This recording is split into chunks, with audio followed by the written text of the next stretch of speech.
and welcome to Model Railroading for Dummies, the how-to show for model railroading dummies just like me. Now, as you may notice, I'm in a different spot to start out this video. Because today we are going to do a little airbrushing. Because right now we are going to be working on Bud's Trucking Company for the corner of my layout over there. I want to get a nice refrigeration building for my layout. Now it's not going to end up being Bud's Trucking Company. It's going to be named Zane's Cold Storage. So have a place for reefers. I want some reefers for my layout. So this is the kit we're going to be working on. So first of all, I want to explain how my airbrushing booth, which is homemade, because if you go on to say Micromark, they'll show you a nice airbrushing booth for like $100 or something or more. It's like, I'm spending all this money on an airbrush. I don't think I can afford an air booth. Well, the basic principle of an air booth is you have a box where you put your stuff in and airbrush your stuff, and in the back you got a fan or something blowing out all the fumes from the airbrush.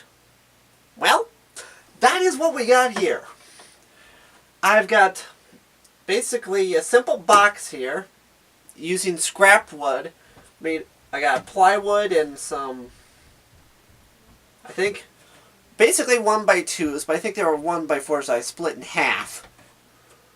You deal with what wood you got. So, this is basically the size of it. It's built due to the size of the only spot in the layout. So, it sits on top of the layout, but it can be removed easily. So that when I want to work on when I want a layout and on the air booth, I can easily take it out. Now, in the back here, I don't know how well you can see it because of the lighting, but I got just an ordinary box fan. And it works fine. So, it does a good job of taking out all the air, and it's very cheap. Box fan cost me less than $20. The wood was all scrap wood, more or less. That cost me near nothing. So, I got an airbrushing booth for $20. Not a bad deal. And a nice sturdy one too at that. So it's all nicely settled, so it's right in the window. I can open the window, turn on the fan, and I've got a nice airbrushing booth. If you got more room for it, I'd recommend making it bigger than you plan on it, because there will be that project that you need that little extra space.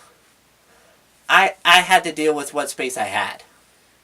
So also, nice bonus about having the box fan is that the box fan can be used for something else as well. So you got double duty. Nice, huh? And you don't have to spend those mega bucks to get the big fancy thing. There's only one disadvantage with this airbrushing booth. It's only good in the spring, summer, and fall. Because come winter, it is out of commission. For two reasons. Number one, it's cold. Number two, the moisture on this window freezes up, so you can't open it even if you wanted to. Which for the most part you don't. Especially this last winter. Below zero, day after day, week after week, from January till 1st of March, more or less. With snow twice a week. And then when it ain't snowing, it's blowing. So that's the one disadvantage of this, because you need a window that you can open up so the fumes can get out. So that's my airbrushing booth. So now we're going to go down to my bench. And I'll show you the prep work that I do for prepping the pieces before I send them to the airbrushing booth. Then we'll head back over here to the airbrushing booth and then do some airbrushing and get the first coat on. So let's get to it. Okay, here we are at my desk. Now I got some scrap paper down so we don't get paint on my handmade desk thing. Now, one tip I would give for you is make yourself a paint holder. I've made mine out of some scrap extruded foam. And what I did is I also made little holes so I can store my paintbrushes here too. In a real nice position, and for that matter, store my Howie knives. I made a hole just big enough so that it can easily slip in, but yet not too big so that it can easily stay in. Now, for mixing the paint, I use my drill. What I did was I took a piece of wire. I don't remember where I got this wire. It's fairly thick, about the size of a bit or something. And I just bent it into a shape. You just put it in and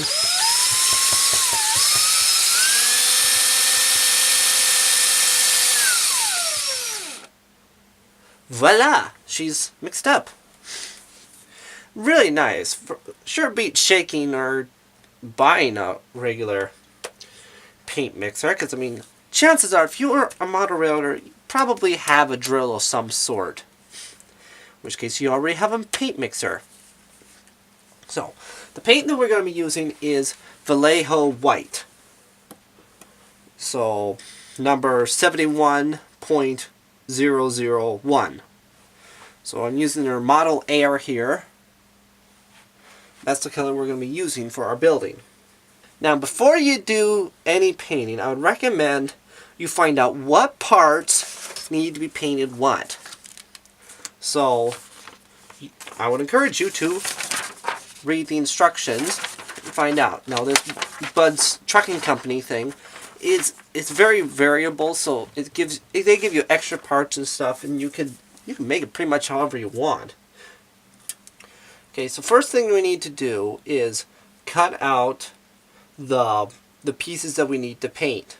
Now, they make actual snippers, but I'm actually going to use my old Xuron track cutter. This is an older one that's getting a little bit dull, and I got a new one with a couple other tools anyways.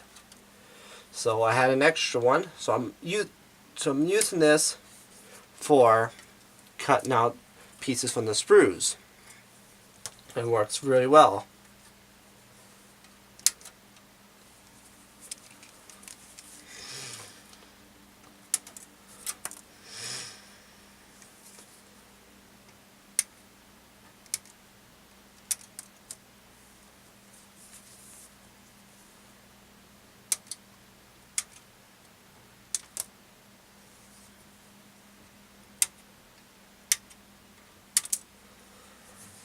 See, while she snaps out like that. Now, one thing I've also used is fingernail clippers.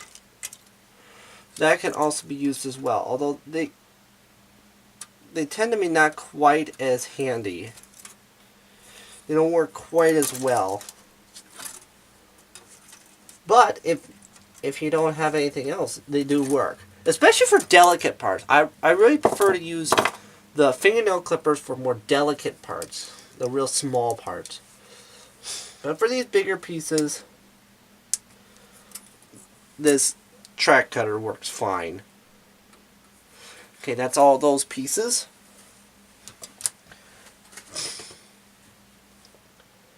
And so, now what we need to do is trim these off.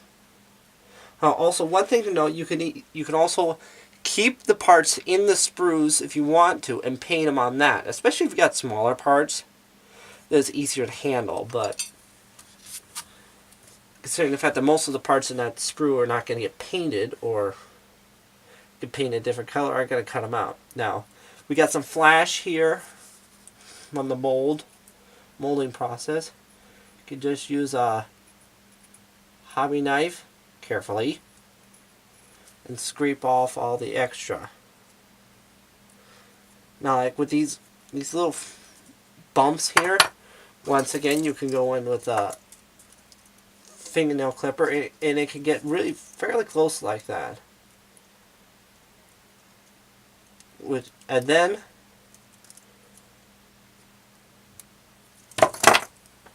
once you get cleaned up as much as you can, I use these little sanding sticks. I'll leave a link in the description where you can get them from Micromark. And they're nice. They have different grades. I usually just get whichever one I feel like. Just sand her down nicely. Get it all nice and smooth so that there is absolutely no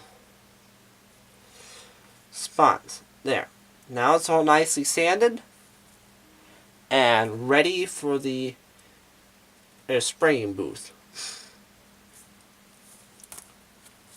So now that we've got this, I'll finish sanding these off, and then let's head over to the spray booth.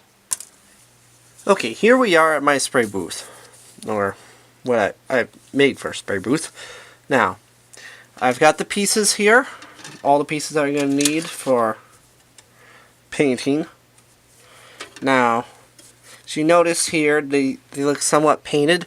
Well, that's because when I transferred this Vallejo white from the bottle into this container here from Micromark, I'll leave a link in the description below. There's some left in the bottle, so I just took a brush and sort of did a primary coat with the brush. Now, the air stuff can be used with a brush, but it tends to be a little bit thin, or at least at first it does. So I've got all the pieces in here with me. So now, let's hook up the brush and start painting.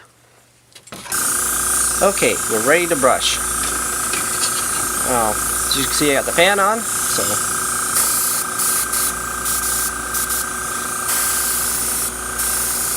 just doing a nice passes. Here, I'll show you on this one here.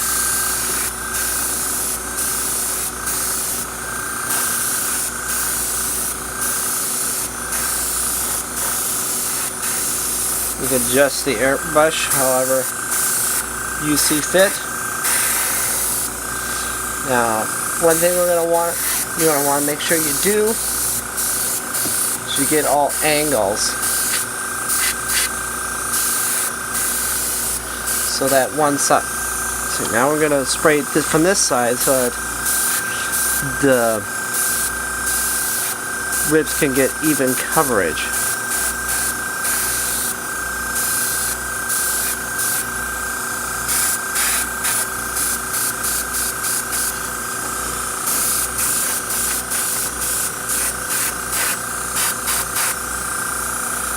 So that's how you do.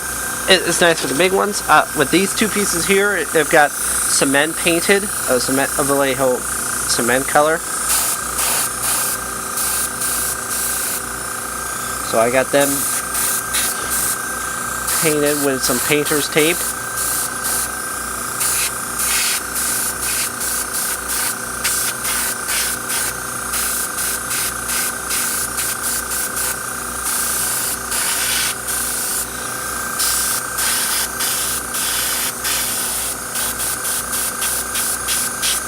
Now this is actually the first time this year I have been able to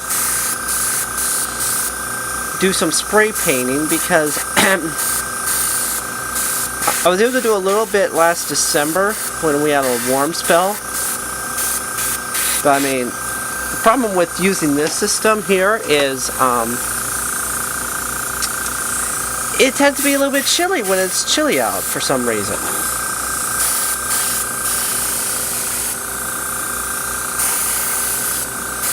So it was just warm enough.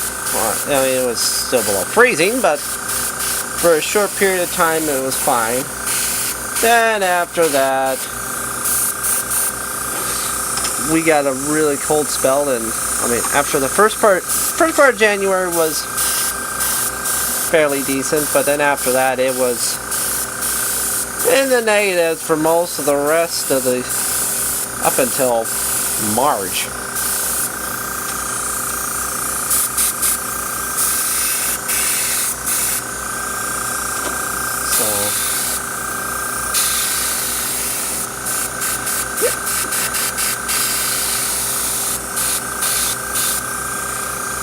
So just make sure you get everything sprayed that will be visible and needs paint.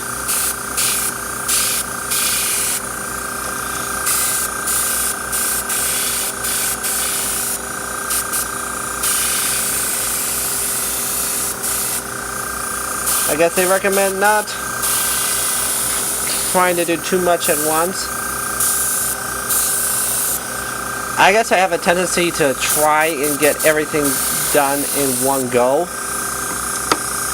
because it is such a pain to clean the airbrush. That's the one thing I don't like about airbrushing, the cleaning process. It takes a while. Because if you want an airbrush, you have to be dedicated enough to clean it.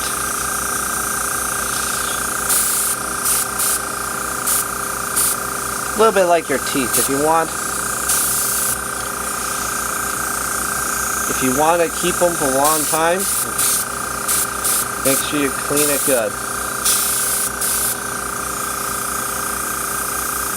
Well, as you can see, I got a rubber or latex glove or whatever it is, I don't know, to help protect your hands. So now what you can do with some of these small pieces is actually you can get a popsicle stick like this, put some tape on it, stick it on, and voila!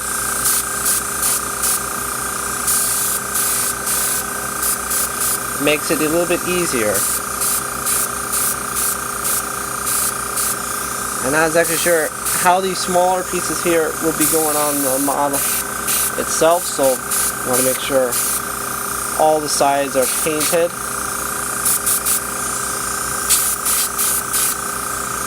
So the part held by the sticky part will have to be done later.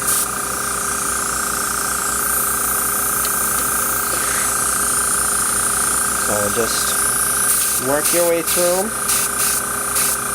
and when you're done, clean the airbrush. Probably the most important.